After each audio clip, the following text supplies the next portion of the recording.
Gracias a todos. Qué rico tenerlos por acá. Muchas gracias por conectarse y por estar tan atentos y tan activos a esta última sesión. Hoy vamos a tener un tema bastante interesante y bueno, nuestros profes ya están súper preparados para apoyarnos. Bienvenidos a todos.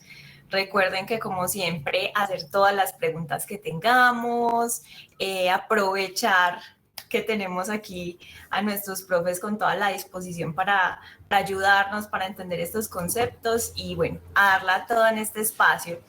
Recuerden seguir el ejercicio. Si de pronto tenemos bloqueos o algo, levantamos la manito para que logremos terminar el workshop. Y bueno, doy la bienvenida entonces a los profes y las profes del Factor y arranquemos. Arranquemos, chicos, entonces. Bienvenidos para todos. Hola, buenos días.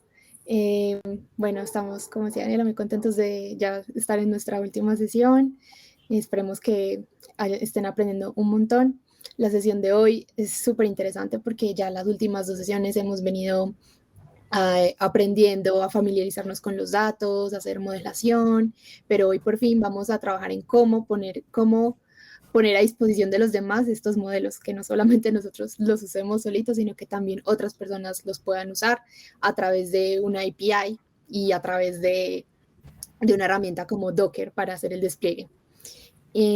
Bueno, y como les veníamos hablando en las últimas sesiones, les hemos ido contando sobre los diferentes roles de ingenieros, desarrolladores en un equipo de ciencia de datos. Ya les hemos hablado de cuál es el rol de un analista de datos, ya les hemos hablado del rol de un científico de datos o machine learning engineer, y hoy les venimos a hablar del rol de un ingeniero de datos o data engineer, que esta charlita se las va a dar Esteban Sierra.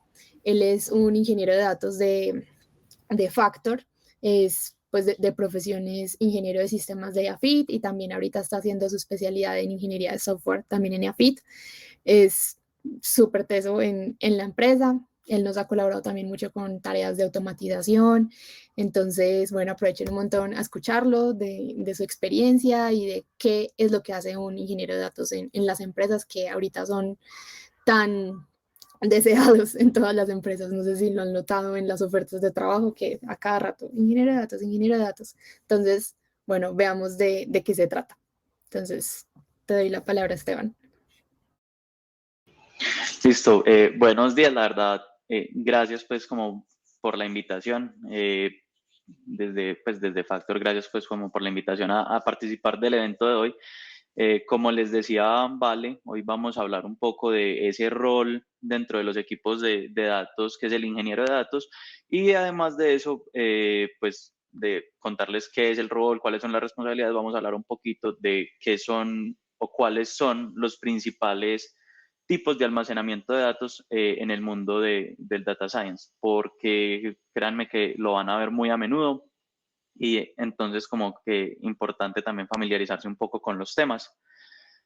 Entonces ya para empezar,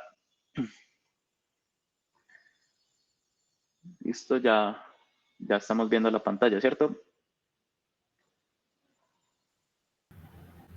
Perfecto. Entonces, bueno, les voy a hablar un poco entonces, como les venía diciendo, una introducción a la ingeniería de datos, el rol, la participación en un equipo y los tipos de almacenamiento de datos. Un poquito de qué vamos a cubrir aquí en este ratico. Les voy a hablar un poquito de quién soy yo, aunque Vale ya hizo una breve introducción. ¿Qué es ese rol de ingeniería de datos? ¿Qué hace una ingeniera y un ingeniero de datos? ¿Cómo se integran a un equipo? Y ahí empezamos a hablar un poco de los tipos de almacenamiento, una breve historia de unos de los tipos de bases de datos que existen, los tipos de almacenamiento. Les voy a mostrar como cuáles son las que existen actualmente en el mercado. Y por último, les voy a compartir un caso de estudio pues, que nos ha parecido bastante interesante. Entonces, un poco de quién soy yo, como Vale ya dijo, mi nombre es Esteban Sierra Múnera, ingeniero de sistemas de la Universidad de AFIT, ingeniero de datos aquí en Factor desde mayo de este año, un poco ya casi 6 meses. Soy dueño de un pug, como lo ven en la foto, se llama Emilio, porque en mi casa no nos gustan como el nombre común para las mascotas, que los que tienen todo mundo. Como dijo Vale, actualmente estoy cursando una especialización en desarrollo de software. Es más que todo por amor al arte, el nunca parar de aprender y siempre estar pues como actualizado. Bueno, y ahora sí, pues entremos un poco en materia. ¿Qué la ingeniería de datos? Bueno, ¿qué es eso? Y vamos a empezar con una pequeña analogía que, que ha utilizado pues un compañero de nosotros durante mucho tiempo con este tipo de presentaciones. Es que de pronto algunos de ustedes ya conocen o han visto en algún momento la serie de South Park. Rápidamente, en un episodio de esta serie, tienen que escribir un reporte sobre algo que esté ocurriendo en el pueblo, se están robando la ropa interior de la gente, nadie sabe qué, excepto una persona que decía que son unos gnomos. Encuentran a los gnomos, van y les preguntan como, hey, ¿ustedes por qué se están robando la ropa de la gente? Los gnomos responden, es nuestro modelo de negocio. Los habitantes quedan como un poco consternados de, venga, ¿cómo así que es un modelo de negocio? Explíquenos un poquito más. Y los gnomos muestran lo que ustedes están viendo. Ellos dicen, bueno, nuestro primer paso es recolectar la ropa. Nuestro tercer paso es hacer ganancia, pero ellos no saben qué es lo que pasaba en el medio. Algo similar pasa en el mundo de los datos. ¿Por qué? Porque todas las empresas y todos los equipos de datos tienen algo muy claro, que lo primero que van a hacer es recolectar todos los datos y a donde quieren llegar es a usar los datos para tomar decisiones informadas, para llevar la empresa, el producto a un mejor lugar, para generar modelos analíticos, modelos estadísticos, lo que sea, pero queda como esa caja negra en el medio de, venga, ¿qué está pasando en el medio entre recolectar los datos y tomar esas mejores decisiones? ¿Qué pasa? Y ahí es donde entra la ingeniería de datos, que es lo que mucha gente ve como una caja negra. Entonces, ¿qué es esa caja negra y por qué es como tan caja negra? Porque hay tres retos principales cuando hablamos de ingeniería de datos. Hablamos de que primero los datos no están centralizados, los datos los vamos a encontrar en distintas fuentes, en bases de datos externas, los vamos a encontrar en archivos dentro de los computadores de otras personas de la compañía, los vamos a encontrar en Internet, entonces están regados por un montón de lugares y ese es un primer reto. Si queremos trabajar con los datos, no los podemos tener regados por toda parte porque esto va a ser muy ineficiente y va a generar pues un sobreesfuerzo en los equipos analíticos. Segundo, no todos los datos tienen el mismo formato y en especial hoy en día.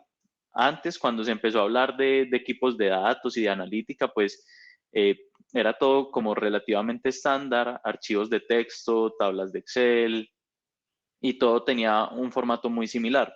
Pero hoy en día ya empezamos a hablar de que están las imágenes, están los audios, hay videos, los archivos planos no se han ido, empiezan a existir archivos basados como en etiquetas o en llaves, como lo son los archivos JSON, los archivos YAML, empiezan a aparecer un montón de formatos que las empresas empiezan a usar y donde empiezan a almacenar datos que pueden generar valor para la empresa. Entonces, ahí hay otro reto muy grande, como vengo. Bueno, tenemos demasiados formatos, los necesitamos usar. Hay que trabajar en ello. Y tercero, y el tercer reto, pues que principalmente hay en la ingeniería de datos, es que usualmente cuando los datos llegan de su fuente, o como se conocen los datos crudos, estos tienen demasiado ruido. No están en un estado donde los podamos usar para generar valor, porque muchas veces, y suele pasar con, por ejemplo, con las fechas, con los campos que tienen cifras de dinero o nombres, y es que con las fechas muchas veces, porque el sistema de la aplicación funciona en otra zona horaria, nos llega a nosotros como empresa con la hora de Inglaterra, porque allá es donde está el servidor. O cuando tenemos que trabajar con de pronto valores de dinero, llega como si fuera un texto y si necesitamos hacer sumas, restas, multiplicaciones con ese dinero, pues no podemos multiplicar el texto, lo tenemos que convertir otra vez a un número. o si es un campo de texto libre, y ya empiezan a haber unos retos mucho mayores y es como, bueno, la gente puede escribir la misma palabra de muchas formas, poniéndole una mayúscula, poniéndole una tilde, se le olvidó una letra, la copió mal porque estaba copiando rápido. Entonces, todo ese ruido pues hace que el dato pierda valor si queremos utilizarlo al final para generar conocimiento. Entonces, teniendo esos tres retos principales, ya llega la duda, ¿a dónde debemos llegar? Debemos llegar a usar esos datos para producir conocimiento, o lo que pues, la industria llama los insights de negocio. Entonces, para lograr esto, usualmente se cuentan con 3 etapas a alto nivel. Si entramos al detalle, pues esto se desglosa y se vuelve algo mucho mayor a 3 pasos, pero si lo miramos como desde arriba, desde una perspectiva un poco más, quiero entenderlo rápidamente qué está ocurriendo, son 3 pasos. El primero es centralizar los datos. Como les dije, si vienen de diferentes fuentes, hay que llevarlos a un mismo lugar.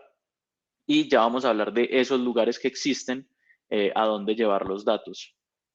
El segundo es transformarlos. Como les dije que vienen en distintos formatos, los tipos de datos varían, está el problema de las fechas, el problema de los números.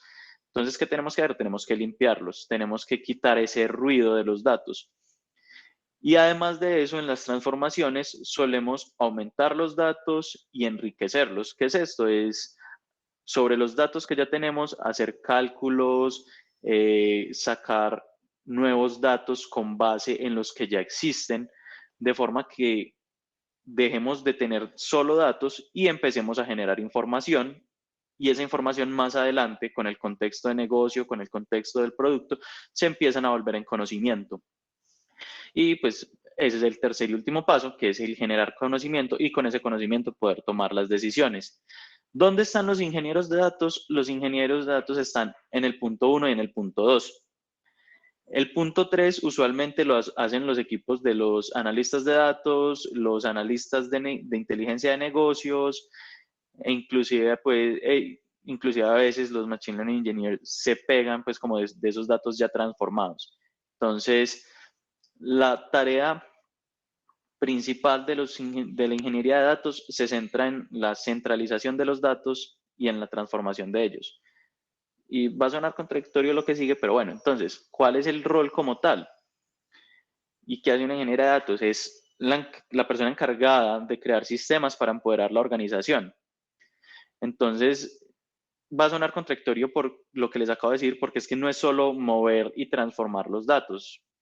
La idea es que un ingeniero de datos lo que haga es crear sistemas para que los otros equipos puedan mover y transformar sus datos a necesidad de ellos. Porque todas las empresas lo que quieren en este momento es, venga, sí, tenemos bases de datos, tenemos muchas gigas de información, muchas teras de información, pero no las sabemos usar. Entonces, la ingeniería de datos, cuando apenas están empezando en la empresa, el ingeniero de datos le toca mover el dato, transformar el dato, organizar el dato, pero a medida que la empresa va creciendo y va madurando, la ingeniería de datos de lo que se encarga es de crear un sistema, de forma que el equipo de analítica, que el equipo de inteligencia de negocio, que el equipo de machine learning pueda decir, yo necesito un dato que está en X base de datos, con el sistema que se creó desde ingeniería, yo pueda decir a dónde moverlo y cómo transformarlo, de forma que los equipos, los demás roles dentro de un equipo de datos se puedan volver más autónomos. También un ingeniero de datos lo que hace es resolver problemas complejos y de grandes volúmenes de datos. Pues ya el mundo de los datos ha evolucionado a un punto donde mover y transformarlos empieza a volver una tarea un poco trivial, y lo que hay que hacer es resolver problemas más complejos de, bueno, cómo muevo y cómo transformo volúmenes muy elevados de datos, donde ya el dato no son megas de información o gigas de información, sino que ya estamos hablando de terabytes de información, petabytes de información y de ahí para arriba, en tiempos de respuesta que sean adecuados. No nos podemos demorar 3, 4 días en darle la información al negocio, porque puede perder mucho valor en ese tiempo. Y por último, ¿qué más hace un ingeniero de datos? Es que se adueña del sistema, de ese proceso y manipulación. Pero cuando digo se adueña no es como, no es lo de, no, yo soy el único que mueve y transforma, no, el se adueña es, yo voy a traer técnicas, voy a traer algoritmos, voy a traer piezas de software para empoderar ese proceso donde la organización pueda utilizar los datos rápidamente. Entonces, el adueñarse de un sistema no es yo soy el único que lo puede tocar, es más yo soy quien lo va a diseñar, lo va a implementar y te lo voy a entregar para que explotes todo el potencial de ese sistema. Pero si quieres mejorar el sistema, si hay que ajustar tuercas en ese sistema, yo soy el dueño del sistema. Yo soy quien te va a ajustar esas tuercas para que siga siendo el mejor sistema para solucionar tus necesidades. Pero tú, analista de datos, tú, científico de datos, tú, analista de negocios, encárgate de mover y de transformar tus datos. Porque a fin de cuentas, esos roles son quienes tienen el contexto, son los que tienen en su mente la necesidad. Entonces, si desde la ingeniería de datos se les brinda la posibilidad de que ellos sean quienes muevan y transformen los datos de acuerdo a sus necesidades, pues va a ser mucho más efectivo y va a producir mucho más valor y conocimiento el dato con el que se está trabajando. Entonces, yo ahora les mencioné que el primer reto que teníamos era centralizar la información. Para empezar a hablar de eso, les voy a contar un poco, una breve historia de las bases de datos. Y pues es breve porque el mundo pues, de bases de datos es bastante alto, pero lo que entiende el mundo de la analítica puede empezar desde este punto, desde que antes solo existía OLTP. OLTP son sistemas de información de carácter transaccional, es una sigla pues que viene del inglés, significa Online Transaction Processing, y es usualmente usado en la industria bancaria y en la industria del comercio. Y porque son bases de datos que manejan todo tipo de operaciones. Cuando digo todo tipo de operaciones es lectura, escritura, borrado y actualización de registros. Entonces, pues es muy versátil, pero tiene un contra cuando queremos hablar de la analítica y es que no está diseñado para consultas complejas, no está diseñado para queries de muchos cruces o de muchos cruces o de muchas condiciones de filtrado. Entonces, aquí hay un problema. Las transaccionales no nos sirven para responder problemas de negocio. No nos ayudan mucho a generar el conocimiento que necesitamos. Entonces, llegaron las OLAP, que son sistemas de información para analítica. Tienen básicamente la misma traducción en inglés, solo que cambiamos la T por la A. Cambiamos ese transaccional por analytical. Estas bases de datos están diseñadas para la lectura, es decir, que la idea con una base de datos analítica no es estar escribiendo muchos registros en ella, sino que es más leerlos y procesarlos. Y por eso, pues, su diseño especializado en la lectura y para procesar consultas más grandes y complejas. Con una base de datos de carácter analítico, la idea es que podamos cruzar varias tablas y poner varias condiciones de filtro y obtener resultados en tiempos de respuesta en tiempos de respuesta adecuados para una organización, que no sea, no, me tocó esperar 8 horas, 9 horas, 10 horas a tener el resultado de la consulta que hice, porque básicamente perdiste toda una jornada laboral esperando un solo resultado y esa no es la idea. Y además de que son diseñadas pues para operar en paralelo, es decir, poder tener varias consultas al tiempo para que en determinado momento podamos tener respuesta a varias preguntas o una pregunta que requiera varias consultas y las podamos tener rápidamente, que no sea que tenga que ejecutar una consulta, esperar a que esa termine para ejecutar la otra, no. Si puedo ejecutar varias consultas al tiempo, mejor, porque va a tener ese conocimiento o ese valor del dato desde mucho antes. Entonces, comparándolas a alto nivel, ¿qué vemos? Las OLTP que son transaccionales sirven más para operaciones de 1 a 1. Es decir, inserto un registro, leo un registro, actualizo uno, borro uno, pero me voy de uno en uno. No están pensadas para hacer operaciones en lotes de registros. Por ende, su diseño pues, no está pensado para consultas complejas y las preguntas que suele hacer el negocio, los managers, las gerencias, las vicepresidencias, no suelen ser preguntas sencillas de resolver. Van a requerir cruzar mucha información y una base de datos transaccional no está pensada para eso. Entonces, cuando llega la LAB, que sí fue diseñada para responder esas preguntas y de manera rápida, pues entramos a un mundo nuevo de bases de datos, porque además de que pueden manejarlas de manera más rápida, consultas mucho más complejas, también pueden manejar un volumen de datos mucho mayor. Y bueno, aquí en el mundo de datos, pues vamos a ver un montón de términos, pues ahí los están viendo pues en pantalla, ahí hay tecnologías, ahí hay nombres de procesos, nombres de conceptos, pero en lo que vamos a hablar para el almacenamiento de datos son las bases OLAP, los data warehouse, los data lakes. Delta lake pues es un término muy relacionado.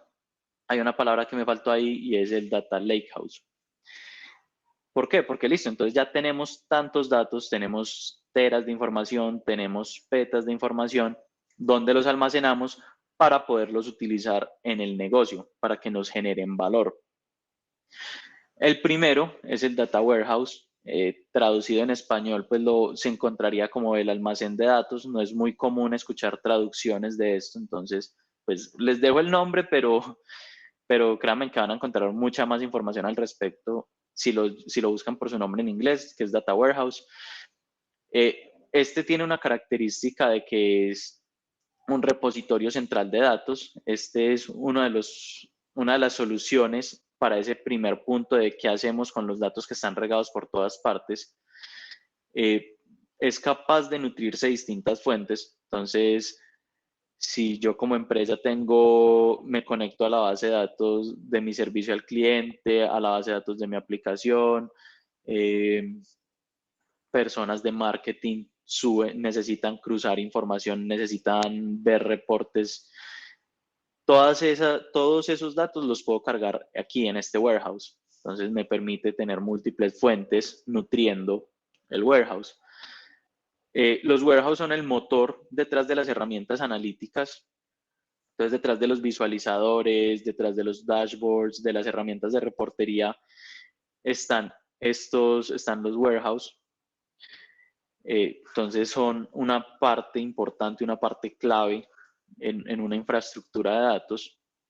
Son eficientes en almacenamiento porque se diseñaron para eso, para poder almacenar datos y consultarlos de manera ágil. Entonces, están diseñados muy eficientemente, pero tienen una pequeña desventaja para lo que es el mundo de datos hoy en día, y es que solo reciben datos de manera tabular, pues en tablas, la típica fila columna que conocemos. ¿Por qué digo que es un poco de desventaja hoy en día? Por lo que les conté ahorita de que ya tenemos muchos formatos. Ya tenemos imágenes, ya tenemos video, ya tenemos audio, y almacenar este tipo de cosas de manera tabular no es viable. Entonces, es un punto negativo para lo que es el mundo de datos hoy en día. Pero entonces ya vamos a ver qué tecnología nació o qué tecnología se concibió para empezar a almacenar este tipo de formatos. Y bueno, una última característica pues que tiene el Data Warehouse es que están pensados para que sean de toda la organización, no que un área se apodere del Data Warehouse y ya. Es como, no, el Data Warehouse es del área financiera de la empresa. No, el Data Warehouse es de toda la empresa, de toda la organización, y se vuelve la única fuente de la verdad, como donde todos deberían ir a buscar la información, porque es donde va a estar limpia y es donde va a estar organizada y es donde va a estar, pues como ya enriquecida. Pero entonces, con lo de los formatos, nace un segundo tipo de almacenamiento y es el Data Lake. La traducción al español es literal, el lago de datos. Otra vez, no se va a encontrar mucho. Si se busca la traducción en español, pues inclusive pues en las comunidades hispanohablantes se prefiere manejar el término en inglés, ¿Y este qué es? Este es un almacenamiento central. Este no solo se limita a ser repositorio de datos, sino este es un almacenamiento, porque entonces aquí ya podemos empezar a guardar imágenes, podemos empezar a guardar audio, videos, los archivos tradicionales de las bases de datos, archivos de texto, archivos JSON, entonces ya podemos empezar a almacenar todo. Y fue diseñado de ser de bajo costo, porque como fue pensado única y exclusivamente de almacenamiento, entonces, físicamente, ¿qué son? Son muchos discos duros. No están pensados como entidades de procesamiento, sino como discos duros. Esperen que aquí estoy viendo que se prendió el Q&A. A ver, Anabel, un ingeniero de datos crea modelers y asigna roles a los usuarios de los datos. Bueno, el ingeniero de datos como tal, no. Ese es un rol dentro de las organizaciones y dentro de los equipos de datos, pero a nivel organizacional, que se llama DBA en inglés o administrador de base de datos. Este no necesariamente es un ingeniero. Esta persona puede ser especialista en base de datos y su labor es mantener la base de datos como servicio en su mejor punto. Y él debería ser la persona encargada de asignar los roles, de asistir a los equipos con el modelado. Y es decir, como, estas tablas deberían tener estas llaves, estas tablas deberían tener estas llaves, deberíamos tratar de normalizar una tabla. De eso se encarga un administrador de base de datos. El ingeniero de datos entra más a un tema de flujos de datos, de cómo se van a ir moviendo y cómo van a ir fluyendo los datos entre distintos puntos de la infraestructura de la organización. Y Sandy, ¿es recomendable o no realizar analíticas en el Data Lake? La verdad no es recomendable por el hecho de lo que les estoy mostrando acá. Está pensado en almacenamiento de los datos crudos. Ya vamos a ver, porque es que ese fue un reto que nació, y ya vamos a ver que entonces empezaron a existir dos tecnologías al tiempo, el Data Warehouse y el Data Lake, y empezaban a vivir en simultáneo. Entonces nacía un reto de, bueno, el Data Warehouse sí está optimizado para las consultas, el Data Lake está mucho más optimizado para poder almacenar todo tipo de cosas, pero ¿qué pasa si hay algo que está en el Data Lake que quiero consultar y es muy costoso llevármelo al Data Warehouse? Y para esto nació un nuevo concepto, no es antiguo, es más o menos de 2-3 años que se viene hablando de esto, y es el Lakehouse. Si ven, la palabra en sí coge ambos conceptos anteriores, Data Lake y el house, lo coge de warehouse, los juntan y esto se vuelve un diseño de arquitectura. ¿Por qué digo diseño? Porque todavía no hay muchos productos unificados en este concepto. La verdad, como tal, solo conozco de un producto unificado en este concepto. Entonces, es más que todo, en el estado actual de la industria, es más un diseño de arquitectura. ¿Qué hicieron con este diseño de arquitectura? Cogieron lo mejor del warehouse y lo mejor del data lake. Entonces, está optimizado para procesar múltiples consultas en paralelo, como lo permite el warehouse.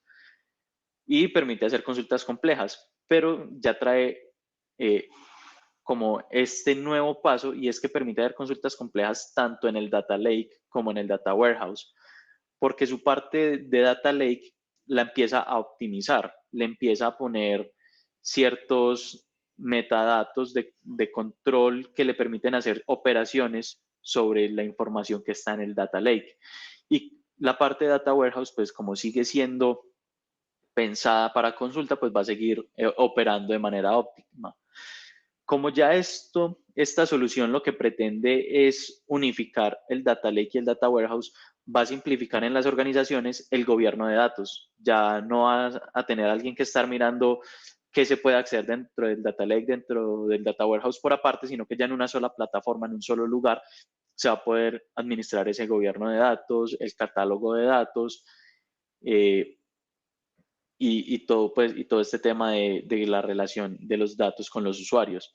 Y pues va a mantener como ese aprovisionamiento con las herramientas analíticas, que es algo que no se puede perder. Es decir, el Data Lakehouse se va a poder seguir conectando a las herramientas de reportes, a las herramientas de visualización, a los dashboards, a las herramientas de Machine Learning. Entonces va a mantener esas conexiones vivas, lo cual nos permite pues sacar lo mejor de almacenamiento de todo tipo de datos y procesamiento óptimo y ágil. Entonces, ahora, ¿dónde encuentro estas soluciones? Y este, pues, es como básicamente qué es lo que hay hoy en día ahí afuera. Con las principales nubes tenemos soluciones, como les dije, hasta ahora no hay muchas soluciones en el lado del Lakehouse. Entonces hay más soluciones independientes, Data Lake, Data Warehouse. Lo que hacen las organizaciones es que internamente diseñan sistemas para integrar Lakehouse y Warehouse siguiendo el diseño de arquitectura de datos que plantea el Lakehouse. Entonces, con servicios independientes forman el Lakehouse. Pero bueno, aquí rápidamente AWS tiene el S3, que es el almacenamiento y es lo que funciona como Data Lake, y tiene una base de datos llamada Redshift, que es un Data Warehouse analítico, la verdad es muy poderoso, y están empezando a incursionar en el Lakehouse como con un sabor extra de Redshift que se llama Spectrum o Redshift Lakehouse. Todavía, pues ya lo están empezando a popularizar más, pero pues todavía está muy en desarrollo esa parte. GCP o Google pues tiene Cloud Storage para almacenamiento, BigQuery, y Azure de Microsoft tiene el Data Lake Storage y Synapse Analytics. Como les digo, muchas empresas, de acuerdo a su proveedor de nube, lo que hacen es que juntan estas dos soluciones y con eso forman su Lakehouse, porque hacia el Lakehouse es donde se están moviendo todas las empresas porque quieren aprovechar todo lo que tenga el Data Lake con la velocidad y la potencia que provee el warehouse. Y ya los otros dos que hay no son nubes como tales, son más servicios. Es Snowflake. Snowflake se conecta a los proveedores de nube y provee una infraestructura de data warehouse. Y Databricks, que definitivamente es el que ha mandado pues la parada en la infraestructura de datos, y ellos sí tienen un Lakehouse como plataforma. Ellos son inclusive quienes adentraron en el concepto del Lakehouse y se llama así Databricks Lakehouse Platform. Y son pues quienes como más estructurados tienen el tema de Lakehouse. Juanda, cuando hablas de que tienen data centers propios es Databricks. Databricks a lo que se ha dedicado es a generar las soluciones tecnológicas y brindarlas como plataforma como servicio. Entonces buscan es integrarse con las nubes de sus clientes. Ellos tienen su propia plataforma, pero buscan pues integrarse con las nubes de sus clientes. Entonces ellos venden la solución de Databricks en las diferentes nubes. Entonces Databricks para AWS, para Azure y para GCP, pero pues de manera independiente ellos también proveen pues como una solución alejada o agnóstica a la nube del cliente. ¿Cuál es la mejor solución en cuanto a almacenamiento? La verdad, ninguna, porque en el mundo de datos la mejor solución es la que solucione tu caso de uso. No hay una que aplique como regla universal para todos. Puede que mi organización esté en un nivel donde no necesite un almacenamiento tan grande porque apenas estoy empezando, entonces solo necesito un warehouse. O puede que yo no me haya adentrado mucho en el mundo de la analítica y en este momento lo que estoy es recolectando muchos datos, entonces lo que necesito es un data lake y no necesito mucho procesamiento. Puedo estar en un punto donde yo mismo creo el data lakehouse con servicios independientes, o puedo estar en un punto donde necesito ya una plataforma unificada y adquiero la solución completa de data lakehouse. Aquí rápidamente Databricks resumía eso. A la izquierda el warehouse, procesos estructurados, reportería y inteligencia de negocio. En el centro los data lakes, todo tipo de datos, procesos de TL, un warehouse en cierto punto de la infraestructura, al warehouse se conecta la reportería y la inteligencia de negocio, al data lake se conecta el data science y el machine learning. Si ven, en el data warehouse no está pensado mucho para la parte de machine learning y data science. Y por último, el data lakehouse, que es la solución que se planteó como unificar todo esto. Es una capa de data lake, luego esos metadatos, esa información extra que permite hacer procesos, y ya todo se conecta a esa capa extra que nace. Y ahí es ya donde tenemos inteligencia de negocio, reportería, data science y machine learning. Sé que ya se me está acabando el tiempo, ¿vale? Entonces vamos a explicar pues aquí brevemente el caso de estudio. El caso de estudio que les quiero mostrar es Uber. ¿Y por qué Uber? Porque cuando Uber publicó acerca de su infraestructura de datos y cómo manejó este tema de las bases de datos, ellos fueron los únicos pues que encontramos que publicaron 3 generaciones distintas de su infraestructura. Ellos mostraron cómo fueron evolucionando. El caso de estudio que ellos mostraron propio empezaba en 2014. Aquí lo que quiero resaltar, más que la arquitectura que se está viendo en pantalla, es un cuadro acá abajo, no sé si vean el cuadro donde dice el tamaño, el data size y el latency.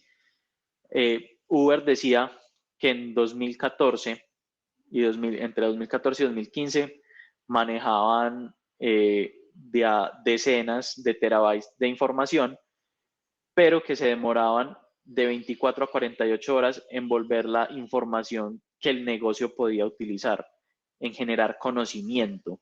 Es decir, es Uber, todos creo que aquí conocemos Uber. Digamos, yo me registraba, empezaba a hacer mis viajes, y para Uber no se volvía un dato de valor o no representaba información, sino entre 1 y 2 días después de que yo me registré. Uber, para temas analíticos, no se daba cuenta que yo existía, sino hasta 2 días después de que me registré en la aplicación. Entonces, eso es su primera generación. Luego evolucionaron. Entre 2015 y 2016 introdujeron una tecnología que se llama Hadoop. Esto es para procesamiento pues, distribuido en varias máquinas al tiempo. Y aumentaron los datos en una cantidad abrumadora, porque ya no estaban hablando de centenas de terabytes, sino que ya están de decenas de terabytes, sino que ya estaban hablando de decenas de petabytes. Y aunque aumentaron el volumen, redujeron la latencia. Ya no estaban hablando de que el dato se volvía útil de 24 a 48 horas, sino en un máximo de 24 horas. Ya no tenían que esperar hasta 2 días para darse cuenta desde la analítica que Esteban ya era un cliente y que Esteban había hecho un viaje, sino que máximo al día siguiente ya se daban cuenta de eso. A esta segunda generación ellos pues le hicieron unas pequeñas modificaciones. No cambiaron pues los tiempos de respuesta, pero si se dan cuenta abajo, donde dice E2E, pues eso se traduce en end-to-end, era de 18 a 24 horas. Es decir, que pues habían logrado reducir de manera considerable pues el procesamiento de datos. Y luego llega la que ellos en su momento presentaron como la más reciente. Pues el estudio que publicaron fue en el 2018, puede que ya haya cambiado, y en caso de que cambió, pues no han vuelto a publicar un caso de estudio de ellos. Pero ya para el 2017 ya no estaban hablando ellos de que manejaban decenas de petabytes, sino que ya estaban hablando de centenas de petabytes. Habían aumentado en 10, más o menos, en 10 veces el tamaño de información y de datos que estaban procesando. Pero lo increíble no es eso, lo increíble es que lograron reducir el tiempo en el que el dato se volvía útil de 24 horas que les estaba tomando a 30 minutos el dato crudo, sin procesar, sin limpiar, sin organizar, y a 1 hora limpio, organizado y enriquecido. Es decir, hicieron que ya el cliente nuevo no se demorara un día en que el equipo analítico lo viera, sino que en cuestión de media hora, máximo 1 hora, dependiendo de si procesaban o no el dato, pues ya en 1 hora se iban a dar cuenta de que hay un cliente nuevo desde el lado analítico, porque pues transaccionalmente la base de datos siempre iba a estar funcionando, pues siempre se iban a dar cuenta de que el cliente estaba. pero para temas analíticos y de inteligencia de negocio, pues ya 1 hora después de que el cliente se registra en la aplicación o hace un viaje, pues en 1 hora ya tenemos eso. Entonces, el caso de estudio a mostrar era precisamente por esa evolución, pasar de terabytes en 2 días a pasar a cientos de petabytes en solo 1 hora. Uber ha sido un caso de que ha sabido cómo el correcto almacenamiento y procesamiento de datos logra generar valor en el menor tiempo posible. Y esto no es solo pues ingeniería de datos, aquí participan muchos equipos, pues aquí también está Machine Learning, aquí también hay Data Analysis, aquí también hay Data Science. Pero ¿por qué es importante en esta charla? Porque si se dan cuenta, lo que cambia en todas las generaciones es ese flujo de datos. Y el ingeniero y la ingeniera de datos tienen mucho que ver en cómo va a ir fluyendo, en cuáles son los pasos, en cómo va a entrar el dato a la parte analítica. Pues aquí ven un montón en la primera generación ven un montón, el cuadro ETL y luego el Data Warehouse. Ya en la última, ni siquiera se habla de un warehouse independiente, sino que está ese que dice Hoodie y el flujo o la corriente por donde entran los datos es totalmente distinto. Ahí hay mucho trabajo de la ingeniería de datos y hay un empoderamiento gigante pues de cuáles van a ser las herramientas, las tecnologías y los procesos en los cuales se va a trabajar el dato. Ya, vale, no sé si pues tenemos tiempo pues como para alguna pregunta que logre surgir, pero pues eso era como todo lo que tenía para compartirles hoy. Este rol pues de ingeniería de datos que nace como una pata más en los equipos de datos para trabajar el dato desde su origen hasta que el resto del equipo lo pueda usar. Porque de nada sirve tener un montón de datos y bueno, se quedaron almacenados en algún lado y entonces, pues no sé cómo responderle a mis clientes, a mis usuarios de manera adecuada porque estoy ciego, porque no tengo el conocimiento, no tengo esos insights. Entonces, muchas gracias, pues. Sí, vale, ya me dirás si tenemos tiempo de preguntas, ¿no? Y las chicas tienen, los chicos tienen preguntas. Súper adelante. Ahí Cristian dice, ¿cuál podría ser la ruta de conocimiento en un ingeniero de datos? Listo. La ruta de conocimiento, desde mi carrera de ingeniero de sistemas, a mí no me gusta atarme mucho a una tecnología o un lenguaje de programación, pero el mundo de datos sí lo ha como dictado y sí casi que lo ha impuesto y es Python como lenguaje de programación. Entonces, la ruta de conocimiento sí debería empezar por el lenguaje de programación de Python. Ya de acuerdo, pues si hablamos de ingeniería de datos, también hay que meterle un fuerte componente en la parte de ingeniería de sistemas, de conocer cómo funcionan los sistemas operativos, las operaciones en discos duros y ese tipo de cosas, porque como les mostré, la idea es optimizar procesos. Entonces, para optimizar procesos hay que bajar a un nivel de entender cómo funciona el proceso dentro de la máquina, dentro del computador. Entonces, hay un fuerte componente de lo que llamarían pues ciencias de la computación. Y ya pues sí entrar un poco, porque como la idea es conectarse con el resto de roles del equipo, pues al menos entender temas de estadística básica, machine learning básico, pues entender cuáles son como los tipos de machine learning que existen, supervisado, no supervisado, de refuerzo, este tipo de cosas hay que entenderlas, no porque las vayas a desarrollar, sino porque si tienes que interactuar con otros roles de tu equipo es importante que conozcas estos conceptos para no llegar perdido a una conversación de equipo. Y SQL, definitivamente el lenguaje de consultas en base de datos es una herramienta del día a día. Entonces la hoja de ruta que les planteo como lenguaje de programación Python, y SQL para manejo de datos y bases de datos. Temas transversales a la ingeniería de sistemas,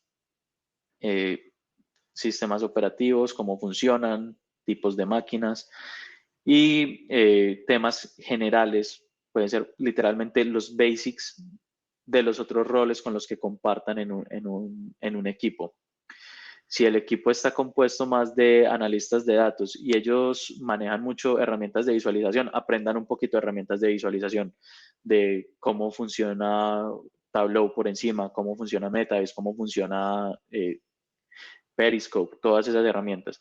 Si interactúan más con equipos de Machine Learning, entiendan un poquito del ciclo de vida de un modelo de Machine Learning, cómo se elige el modelo, hacia dónde va el algoritmo, cómo se entrena. Es entenderlo para no estar desconectado del equipo. Sharon, ¿nos puede recomendar algunos que para entender los más básicos de Yo creo. algunos recursos? Esta es un poquito más compleja. Si quieres, lo puedes pensar y nos los compartes por el Slack que tenemos con DataFem. Vale, sí, déjenme, busco los recursos y se los comparto. Desde mi experiencia en la parte de teles, cómo trabajan ingenieros y analistas en conjunto. Bueno, esta depende mucho de la madurez de los equipos. Como les iba diciendo, si es una empresa donde apenas están incursionando en el mundo de los datos, va a ser muy común que el ingeniero de datos es el que se encargue de todo el proceso de TL. De que el ingeniero o la ingeniera de datos se siente con el analista y diga, bueno, ¿usted qué necesita? ¿A dónde tienen que llegar los datos? ¿Qué transformaciones tienen que tener? Porque como estamos hablando de una empresa que apenas está empezando en el mundo de los datos, pues la infraestructura no va a estar muy sólida, todavía hay procesos que ajustar, flujos de integración continua todavía posiblemente no van a estar desarrollados.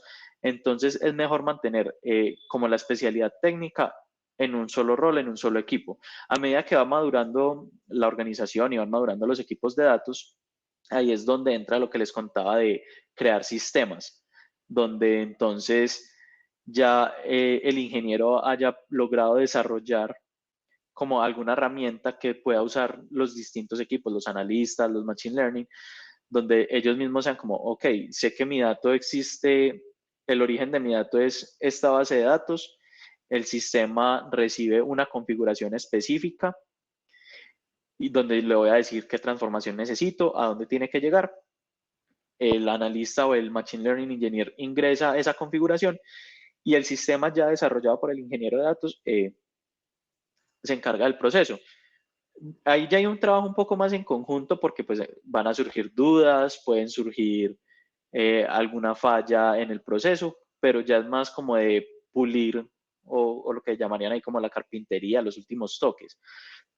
Pero ese trabajo en conjunto para el tema específico de ETLs va muy de la mano a la madurez del equipo.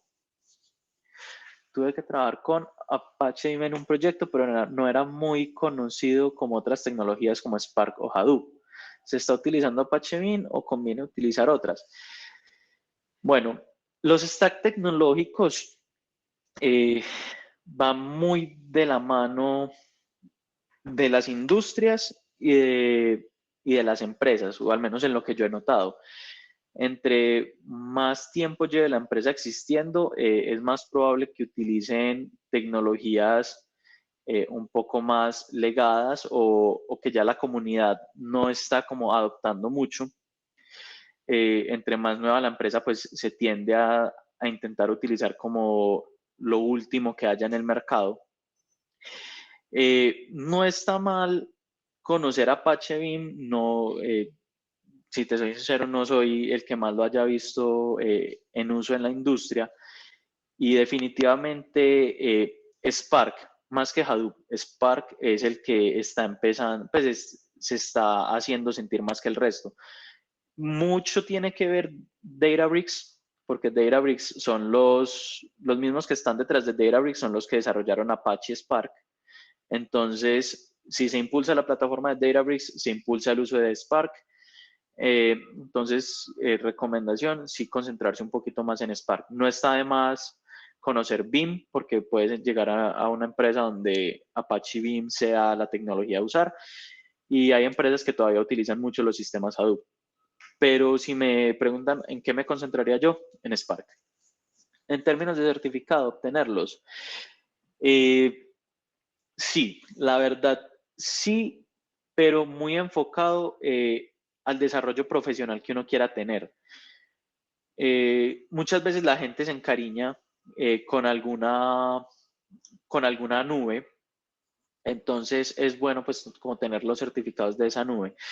Si debido a la empresa donde estás como utilizar la nube como de tu preferencia no es, entonces de pronto los certificados AWS, GCP o Azure no sean como el ideal. El ideal sería entonces certificados un poco más agnósticos. Los de Databricks, la verdad son, pues, los enfocan mucho en la plataforma de Databricks, pero a su vez los enfocan mucho en el uso general de la ingeniería de datos o de los datos en general. Databricks es muy como neutral. Pero definitivamente, si tienes la oportunidad de trabajar en una empresa que tiene como proveedor de nube, una nube que te gusta demasiado, sácale jugo a los certificados porque estos certificados se concentran mucho en los servicios que ofrecen esa nube. Obviamente cualquier certificado pues te va a dar conocimientos que van a ser muy útiles en cualquier otro proveedor, pero obviamente AWS se va a centrar en certificarte con servicios que ellos tienen. GCP pues con tecnologías que ellos usan, lo mismo Microsoft. Cada nube pues va a centrar como los ejemplos y la optimización en sus servicios, pero definitivamente todos van a dar una idea muy general de lo que es un Machine Learning que debería conocer en la cultura general del rol del Data Engineer. Desde Machine Learning, pues sin yo serlo, obviamente, ¿qué considero que debería conocer un Machine Learning de este rol? Y es conocer el flujo de los datos a alto nivel. ¿Por qué? Porque muchas veces lo que ocurre es como, hey, ¿por qué todavía no tengo este dato disponible? ¿O dónde está este dato? ¿Por qué no puedo acceder a tal fuente de información? Y es porque a veces se desconoce como ese proceso, ese flujo que o está en construcción o todavía está en una lista de pendientes o se construyó y en el momento de construcción no se tuvo en cuenta como lo que se está solicitando en el momento. Entonces, conocer a alto nivel los flujos de datos existentes y la infraestructura, porque puede que conocer a alto nivel la infraestructura influya mucho en entender el por qué hay datos que no están disponibles o por qué hay datos que se demoran más que otros en estar disponibles. Los equipos de datos, definitivamente todos los roles deberían ser generalistas, es decir, conocer un poquito de los otros roles y obviamente especializarse en el rol propio. Para el caso de que se debería conocer a alto nivel de la ingeniería de datos en un equipo es cómo está montada la infraestructura y cómo son los flujos de datos existentes. No, Esteban, muchísimas gracias. ¿Ibas a decir algo? Muchísimas gracias pues por la invitación. Espero se mantengan en este mundo de los datos. La verdad es un mundo bastante entretenido, bastante enriquecedor, sea cual sea el rol. Sea cual sea el rol, es bastante interesante este mundo pues de los datos. Entonces, pues muchas gracias por la invitación. Espero les haya gustado esta charla, este ratico. Creo que nos pasamos más de lo que teníamos en mente, vale, pero creo que las preguntas pues como cubrieron como lo que se quería.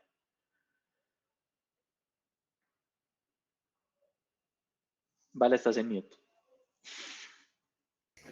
No, que muchísimas gracias por tu tiempo hoy, que sabemos que tuviste que perderte un poquito de tus clases. Muchas gracias, estuvo súper interesante la charla y ojalá todos hayan quedado súper motivados con formarse como ingenieros de datos, que ahorita se están pidiendo un montón. Chao, que estén muy bien. Chao, Esteban, gracias. Recuerda cerrar la pestaña y no salirte por libre. Listo. Bueno, entonces ya vamos a continuar la sesión de hoy.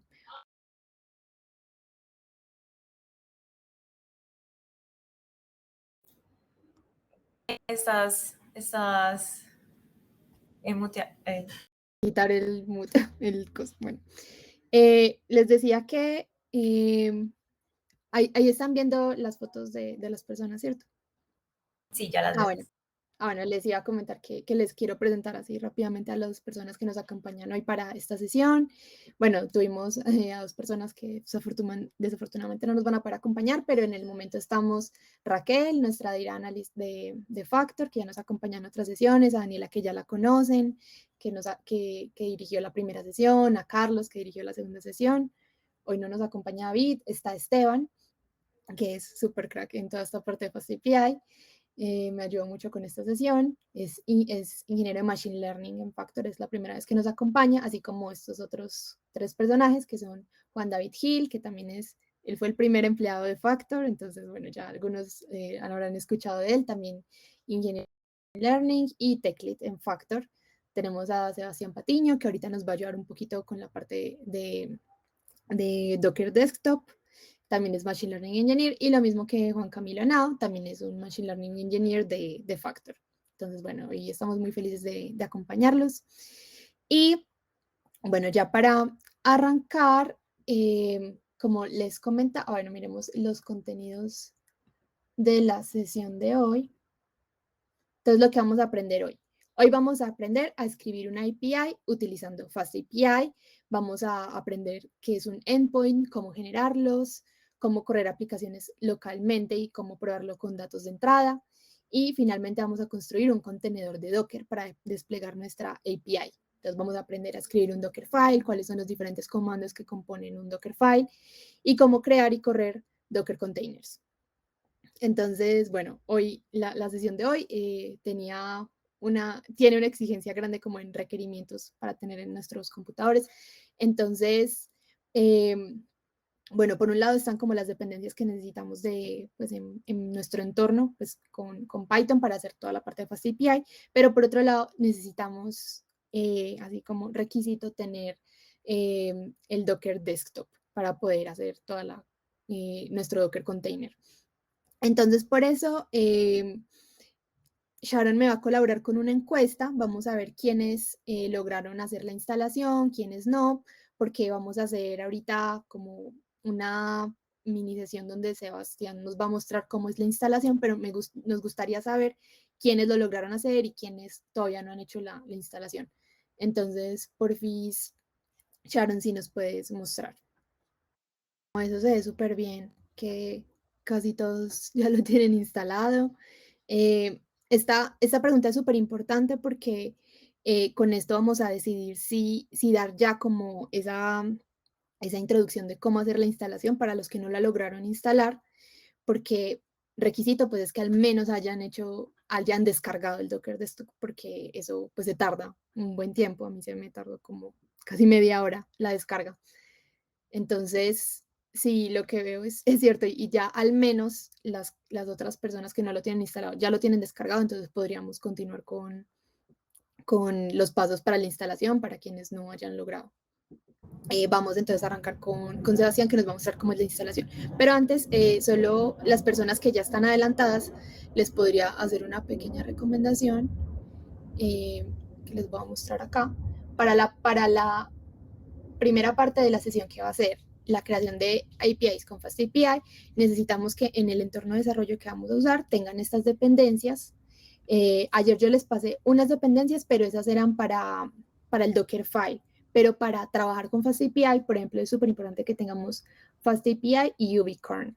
Entonces, las personas que ya tienen listo su Docker Desktop, de pronto pueden ir revisando esta parte, viendo que ya tengan todas las dependencias y también que ya tengan los modelos. Yo ahorita les mandé un mensaje a todos, espero que lo hayan podido ver, donde está ya el archivo de Transformers que se necesita para el preprocesamiento, el preprocessor y el modelo. Entonces, por favor, pues las personas que ya se adelantaron, de pronto pueden ir descargando estos archivos, poniéndolos todos en una carpeta de despliegue y revisando que tengan esas dependencias. Y ya, y dicho eso, pues ya puede seguir Sebas y ya luego de eso arrancaremos con esta sesión de FastAPI. Vale, una cosa, yo creo que es mejor enfocarnos en los problemas, porque según esa encuesta yo creo que no vale tanto la pena mostrar la instalación.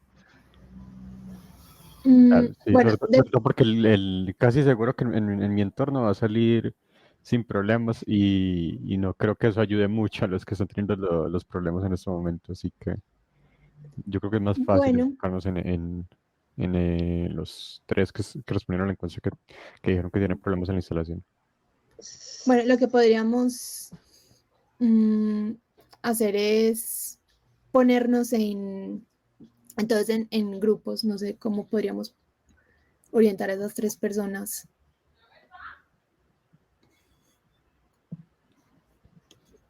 Creo que lo más fácil es que lo publiquen ahí en el Slack y les vamos respondiendo mientras.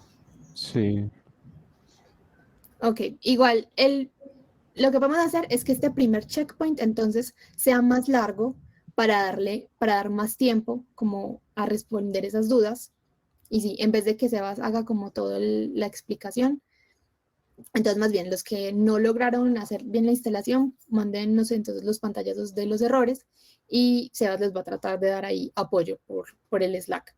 Y el primer checkpoint va a ser entonces más larguito, lo va a poner por ahí de 25 minutos y necesitamos más, lo hacemos de 30 para que todos logremos estar como al día. ¿Les parece bien? Sí, Valen, súper. Listo, pues. Entonces creo que podemos arrancar. Ahorita yo presento a mis compañeros, pero no me presenté a mí. Bueno, igual ya me han visto en las otras sesiones. Yo soy Valentina Chaparro Muñoz. Estudié ingeniería matemática en EAFIT. He estado trabajando ya más de 3 años como analista de datos primero, luego como científica de datos. Ahorita me está llamando mucho la atención el mundo de la ingeniería de datos, pero actualmente trabajo como Machine Learning Engineer en Factor.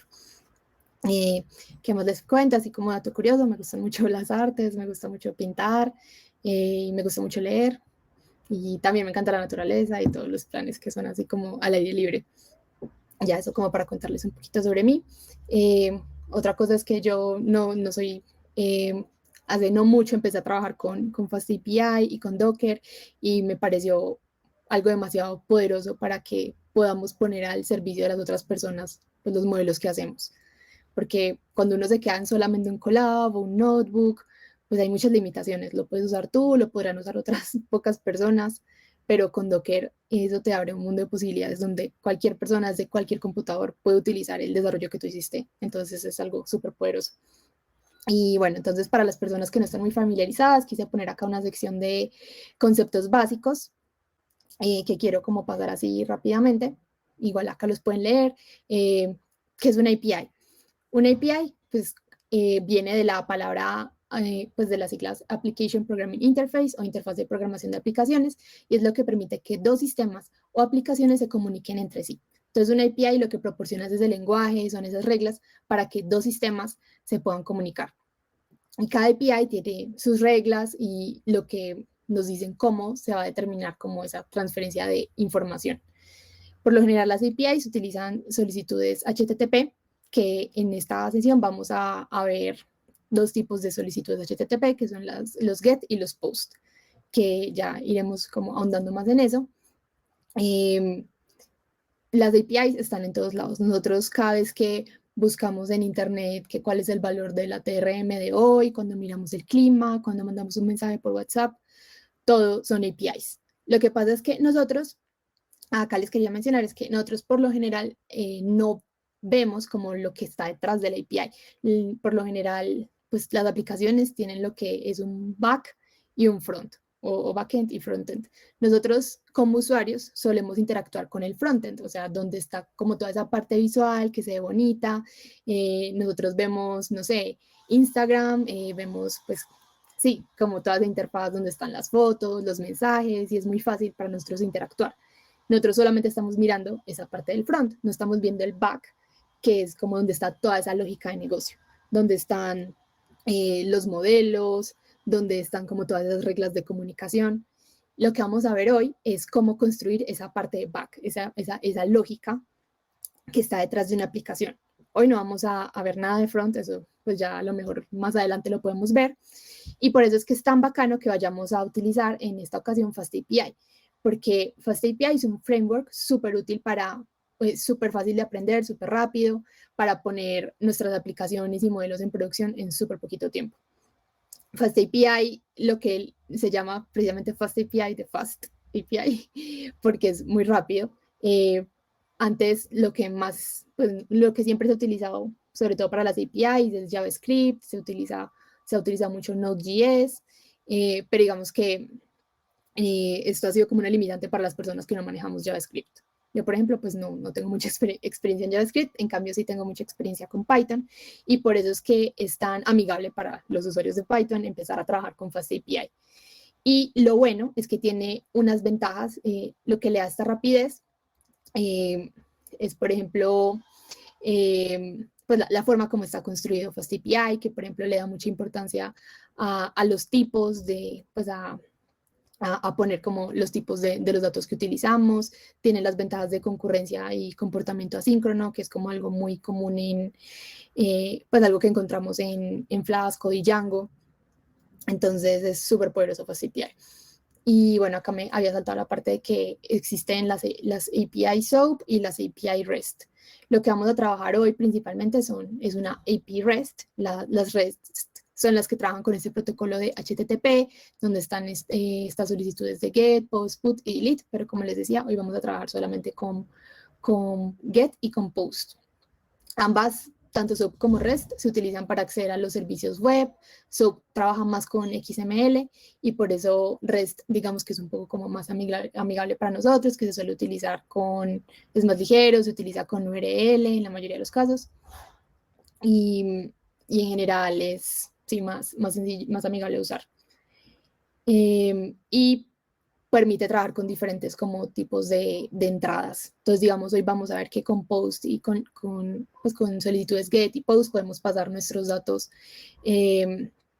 con query parameters, que luego vamos a entender un poco qué es eso. Podemos pasar archivos, es muy flexible, pues estos diferentes métodos. Y bueno, ya para no aburrirlos más, ya vamos a arrancar entonces con la sesión. Como les decía, súper importante que en el entorno de desarrollo en el que vamos a trabajar tengamos estas dependencias y también que tengamos nuestros modelos. O sea, si ya ustedes descargan los modelos, pues lo que es el preprocessor y el model que les mandé por el Slack, no tienen que hacer esta parte. O sea, esto nada más es un recorderis de que, recuerden, estamos trabajando con nuestros datos de los viajes en taxis en la ciudad de Nueva York. Desarrollamos un modelo que lo que hace es predecir la duración de los viajes de Nueva York, de estos taxis. Algo importante, la semana pasada enseñamos diferentes modelos. El mejor modelo que obtuvimos fue el Random Forest. Sin embargo, por temas como de facilidad y porque este modelo del Random Forest es muy pesado, decidimos elegir para esta sesión una regresión lineal. Entonces, el modelo con el que vamos a trabajar hoy, el modelo que vamos a desplegar, es una regresión lineal. No es el modelo más robusto. Probablemente cuando hagan varias pruebas con los datos que pasen, muchas veces obtengan el mismo resultado. No se preocupen por eso, es porque elegimos un modelo muy trivial, que no logro como captar como toda esa complejidad del problema, pero es simplemente como para que aprendamos a usar pues FastAPI. Bueno, entonces, sí, lo que les decía, no se pueden saltar toda esta parte de exportar los modelos, porque ya se los mandé, ya les ahorré esta partecita. Ya con la parte que pueden seguir, bueno, después de tener los requirements, es ya arrancar a crear lo que va a ser como el backend. Primero está la importación de los datos, después la importación de los modelos, ya luego acá les hablo un poco de las solicitudes, de las respuestas. Entonces, esto es en lo que vamos a trabajar en esta primera sesión. En esta sesión de FastAPI vamos a usar 3 diferentes tipos de solicitudes a nuestra aplicación. Entonces, el primer checkpoint va a ser esta primera solicitud, que va a ser un get endpoint, que ya ahí, si se ponen a leer juiciosos la documentación, van a entender cómo, de qué se trata este get endpoint y cuál es la diferencia con un post. Y bueno, muchos éxitos. Si tienen problemas con el Docker, pues no, ahorita no vamos a usar Docker. Si tienen problemas con alguna dependencia o alguna confusión, ya saben, nos escriben, pueden poner pantallas en el Slack y ya entonces nos vamos a dividir en 5 grupos. Listo, muchachos, ¿cómo les fue? Bien, yo me quedé en la mitad no de una pregunta, sino una respuesta. Creo que eran Lina y Karen, no me acuerdo, las que estaban haciendo preguntas. Si les salió la predicción de 800, algo perfecto. Eso era lo que les tenía que salir. Ay, no, les fue súper bien entonces.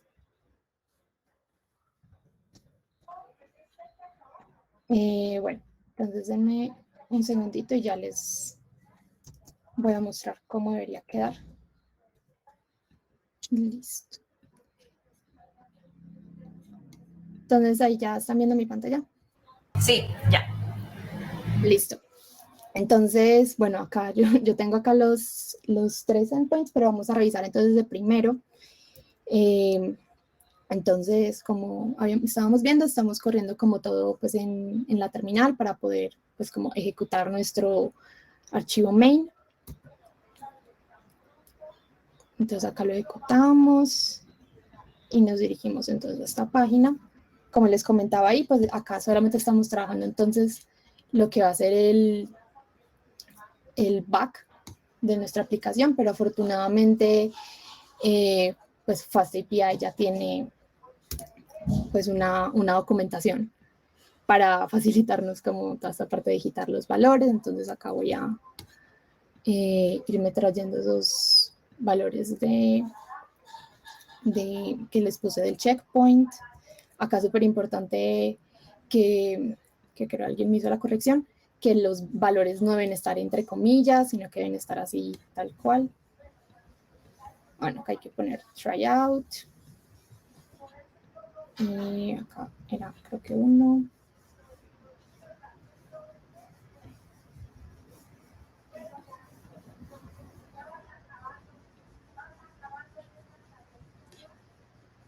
Y el resto nadie quedó con preguntas ahí en el aire.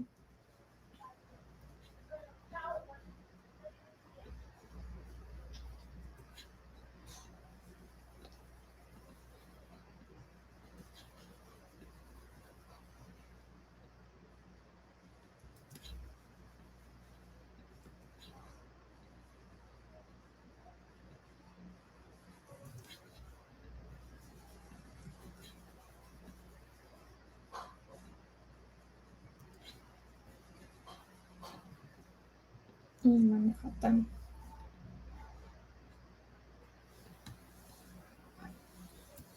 Bueno, acá tengo unos espacios extra.